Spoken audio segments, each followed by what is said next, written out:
আপনি দেখতে পাচ্ছেন, আপনি মুসলমান হওয়ার পর দেখতে পাচ্ছেন যে এখানে কোরআনকে অবমাননা করা হয়েছে, আর আপনি একজন মুসলমান হয়ে মারতে মারতে পুলিশের কাছে হস্তান্তর করেছেন। আপনার ইমানটা কোথায় চলে গেছে?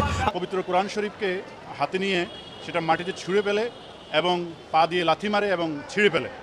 সেটা যখন জানাজানি হয় এবং সেটা তার ফেসবুকে সে পোস্ট দেয়, জানাজানি হয়, ধর্মপ্রাণ মুসলমান এবং ওই বিশ্ববিদ্যালয়ের স্টুডেন্টরা তাকে আটক করে পুলিশে সুপর্দ করে। কোনো মন্দিরে যদি সামান্য হামলা তো দূরের কথা, কোনো ষড়যন্ত্র হয়, সবাই সেটার পক্ষে মুহূর্তেই রাস্তায় নামতে পারেন, কিন্তু মুসলমানের নিজের জীবনের থেকেও পবিত্র কোরআনে কারিমকে যদি লাথি মেরে নষ্ট করা হয়, তাহলে তার পক্ষে বলা তো দূরের কথা, তার ব্যাপারে একটা সামান্য শব্দের প্রতিবাদ করাকেও তারা সাম্প্রদায়িকতা মনে করেন। ভাটারা থানার পুলিশ যারা রয়েছে তারা কিন্তু সেই বাসা থেকে কিন্তু অপূর্ব পালকে কিন্তু গ্রেপ্তার করেন এবং এরপরে কিন্তু গতকাল আমরা দেখেছি আদালতের মাধ্যমে অভিযুক্ত অপূর্ব পালকে কিন্তু কারাগারে পাঠানো হয়েছে। এবং একই সঙ্গে এই নর্থ বিশ্ববিদ্যালয়ের মিডিয়া এবং কমিউনিকেশন গণযোগাযোগ বিভাগের যে শিক্ষার্থী অপূর্ব পাল, তাকে কিন্তু বিশ্ববিদ্যালয় প্রশাসনের পক্ষ থেকে কিন্তু আমরা দেখেছি স্থায়ী বহিষ্কার করা হয়েছে। এবং একই সঙ্গে যে একটু তথ্য দিয়ে রাখি, পবিত্র কোরআন অবমাননার প্রতিবাদে কিন্তু আমরা দেখেছি। Breaking news. প্রিয় দর্শক, নতুন আরো একটি ভিডিওতে আপনাদেরকে স্বাগতম। টাইটেল এবং থাম্বনেল দেখে বুঝতে পেরেছেন নর্থ সাউথ বিশ্ববিদ্যালয় কোরআন অবমাননা করা নিয়ে কি ঘটনা ঘটতে চলেছে। প্রিয় দর্শক, অপূর্ব পালকে এই নিয়ে গোপন তথ্য ফাঁস করলেন আইনজীবী। সামনে কি হতে চলেছে, অপর থেকে আলেম সমাজ ক্ষিপ্ত হয়ে পড়েছে, তা নিয়ে আজকের এই ভিডিওতে সকল বিস্তারিত তথ্য তুলে ধরবো। তাই ভিডিওটি খুবই ইম্পর্টেন্ট। ভিডিওটি না টেনে সম্পূর্ণ ভিডিওটি দেখতে থাকুন। وقفة ومسيرة احتجاجية هنا وسط العاصمة البنغلاديشية دكا هي الثانية خلال هذا الأسبوع، وهذه المرة استنكارا واحتجاجا على ما حصل নর্থ সাউথের বাইরে বলতেছেন যে মারতে মারতে ওরা পুলিশের কাছে হস্তান্তর করা হয়েছে। মারতে মারতে অপশনটা কি? আপনি দেখতে পাচ্ছেন, আপনি মুসলমান হওয়ার পর দেখতে পাচ্ছেন যে এখানে কোরআনকে অবমাননা করা হয়েছে, আর আপনি একজন মুসলমান হয়ে মারতে মারতে পুলিশের কাছে হস্তান্তর করা হয়েছেন। আপনার ইমানটা কোথায় চলে গেছে?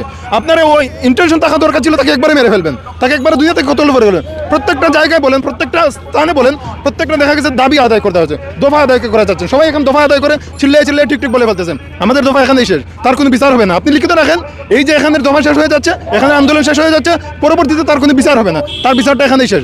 প্রশাসন কিছু করবে, আইন কিছু করবে, জীবনেও এই দেশের মাঝে আইন কখনো প্রয়োগ হবে না।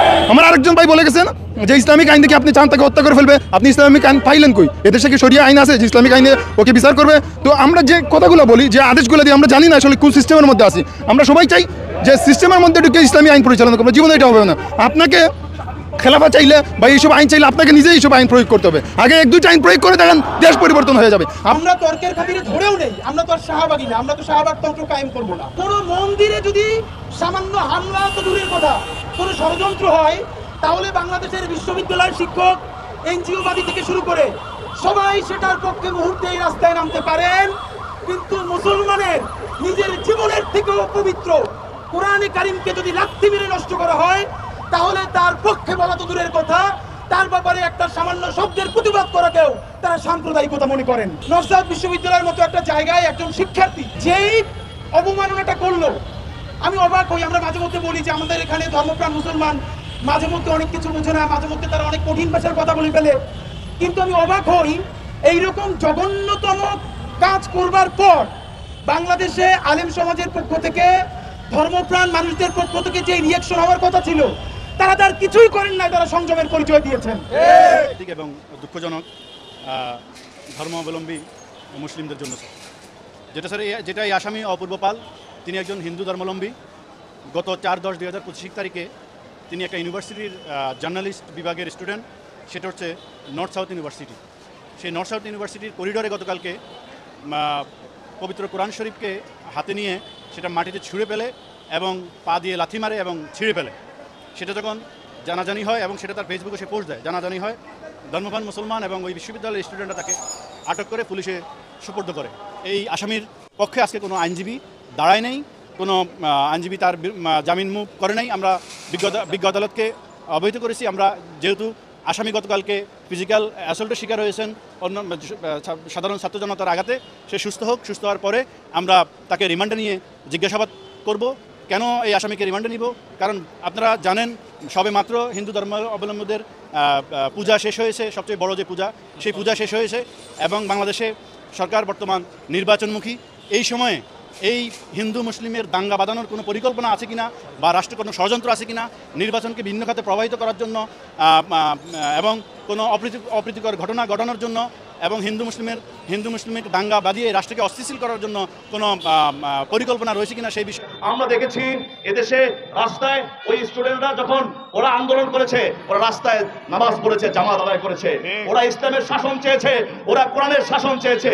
শুধু তাই নয়, আমরা দেখেছি ওরা স্লোগান দিয়েছে, নারায়ে তাকবীরের স্লোগান দিয়েছে, ওরা এখানে আন্দোলন করেছে, সময় মতো নামাজ পড়েছে। শুধু তাই নয়, এই আন্দোলন অব্যাহত রাখতে, আন্দোলন চাঙ্গা করতে আমাদের সারা বাংলাদেশের শত শত মাদ্রাসা থেকে শিক্ষার্থীরা আলেম ওলামার রাস্তায় নেমে এসেছিল। আজকে দেখেছি আমরা সাদা জুব্বা লাল রক্ত নামে সেই সংগ্রামের সেই মূল হিরিং আমরা দেখতে দেখেছি। অতএব এই সব কিছুর বিনিময়ে কেন এদেশের মানুষের স্বাধীনতা পাবে, এদেশের মানুষ কোরআন নিয়ে বাঁচতে পারবে। কিন্তু আমরা কি দেখলাম, এদেশের মানুষ, আমরা সুইডেনে দেখেছি, ওই ম্যাক্রোর দেশে দেখেছি, কোরআন পুড়িয়ে দিয়েছে, রসুলকে অবমাননা করেছে। আমরা এদেশে ফুঁসে পড়েছি, আমরা ফুঁসে উঠেছি, মানুষের রক্তে আগুন লেগেছে, কলিজে আগুন লেগেছে, আমরা এদেশে আন্দোলন করে তুলেছি। কিন্তু আমরা আশ্চর্য হয়েছি, আমার এই প্রিয় মাতৃভূমিতে যেখানে 92% মুসলমান, সেখানে কোন সাহসে কিভাবে এই পালের গোষ্ঠীরা এদেশে পরিকল্পিতভাবে কোরআনে আগুন লেগে, আমাদের আগুন, হৃদয় আগুন লেগিয়ে এখানে দাঙ্গার চেষ্টা করছে। আমরা স্পষ্ট বলতে চাই, এই পূজার সময় তারা ষড়যন্ত্র করবার চেষ্টা করেছে, কিন্তু দেখতে হয় নাই, তারা সাথে সাথে কোরআনকে এইভাবে করে তারা এই ষড়যন্ত্র করবার চেষ্টা করছে। আমরা স্পষ্ট জানিয়ে দিতে চাই, আজকে দেখুন এই যখনই এই কোরআন অবমাননাকারীদেরকে গ্রেপ্তার করা হয়, ওদেরকে বলা হয় এরা মানবিক বিপর্যয় কিংবা সমস্যা আছে। আচ্ছা, সমস্যা থাকলে বাইবেল এবং অন্য ধর্মে কেন তারা এইভাবে আগুন দিল না? আমরা এটাই বিশ্বাসী না, কিন্তু তারা এটা করলো না কেন? আমরা স্পষ্ট মেসেজ দিতে চাই, ডক্টর ইউনূস সাহেবকে আমরা মেসেজ দিতে চাই, আপনি কখনো দিল্লি প্রেমিক হয়ে যান, আবার কখনো ওয়াশিংটন প্রেমিক হয়ে যান, আবার বিভিন্ন সময় বিভিন্ন কিছু প্রমাণ করতে চান, আপনি জাতিসংঘ প্রতিষ্ঠা করতে চান, আবার এদিকে আপনি ট্রান্সজেন্ডার বাদ প্রতিষ্ঠা করতে চান, আবার এদিকে আপনি হিন্দুত্ববাদ প্রতিষ্ঠা করে আবার মানুষের মধ্যে, আমাদের মধ্যে দাঙ্গাবাদী দিতে চান। আমরা স্পষ্টভাবে ঘোষণা করতে চাই, আপনি যদি এগুলো নির্মূল করতে না পারেন, আপনি আজকের দিনের মধ্যে আপনার পদ থেকে নিজে পদত্যাগ করে আমাদের এই দেশের শান্তি শৃঙ্খলা বিজয় রাখার চেষ্টা করুন। রাষ্ট্র মিনাল্লাহি অবদান করি। প্রিয় দর্শক, এতক্ষণ পর্যন্ত আমাদের ভিডিওটি ধৈর্য ধারণ করে দেখার জন্য আপনাদেরকে অসংখ্য অসংখ্য ধন্যবাদ। প্রিয় দর্শক, আসলে দুঃখের কথা বলতে কি আর বলবো, দেশের মধ্যে এমনিতেই অনেক অরাজকতা সৃষ্টি হয়ে আছে আগে থেকে, কিন্তু এখন বর্তমান আবার কি ষড়যন্ত্র চলছে, কোরআন শরীফকে নিয়ে বিভিন্ন ধরনের অবমাননা করা শুরু করে দিয়েছে। প্রিয় দর্শক, পূজা মণ্ডপও কিছু একটা ঘটাতে চেয়েছিল কিন্তু পারেনি। এখন কোরআন অবমাননা, ইসলাম ধর্ম নিয়ে তিনি কটূক্তি করা শুরু করে দিয়েছে। কে এই অপূর্ব পাল, এই কুলাঙ্গারকে যেন সর্বোচ্চ শাস্তি প্রদান করা হোক। সর্বোচ্চ শাস্তি ইসলামের আইন অনুযায়ী তাকে মৃত্যুদণ্ড দেওয়া, তাকে হত্যা করে ফেলা। প্রিয় দর্শক, আসলে সর্বশেষ কোন পর্যায়ে যায়? জনগণ, আলেম সমাজ এবং শিক্ষার্থীরা ক্ষিপ্ত হয়ে পড়েছে এই কুলাঙ্গারের ওপর। যদি একে একা পাওয়া যেত তাহলে হয়তো এতক্ষণ পর্যন্ত তাকে হত্যা করে ফেলা হতো। প্রিয় দর্শক, আসলে কি ঘটতে চলেছে এই বাংলাদেশের মধ্যে কিছুই তো বুঝতে পারছে না জনগণ। প্রিয় দর্শক, আসলে এই কোরআন অবমাননা করা, এই ইসলামকে নিয়ে অবমাননা করার কারণটা কি? হঠাৎ করে এটা কেন হলো? মানুষকে কি জাগ্রত করার জন্য এটা করা হচ্ছে? কোনো ষড়যন্ত্র হচ্ছে? এটা নিয়ে সকলের ভিতরে ভিতরে কাজ করছে যে আসলে এই কোরআন অবমাননা করার কারণটা কি, ভিতরে কেন এটা জল্পনা কল্পনা মানুষের ভিতরে সৃষ্টি হয়েছে? ইসলামকে নিয়ে হঠাৎ করে কটূক্তি করার কারণ কি? এতদিন তো হয়নি, এখন কেন হচ্ছে? এটা নিয়ে সবার ভিতরে প্রশ্ন জেগে আছে। প্রিয় দর্শক, আজকের এই ভিডিওতে দেখে আপনি অবশ্যই আজ করতে পেরেছেন কি ঘটতে চলেছে বাংলাদেশের মধ্যে। প্রিয় দর্শক, তাই ভিডিওটি যদি আপনার কাছে ভালো লেগে থাকে, একটি সাবস্ক্রাইব করে, লাইক করে, কমেন্ট করে, শেয়ার করে সকল বন্ধুদের মাঝে পৌঁছে দিবেন। ধন্যবাদ।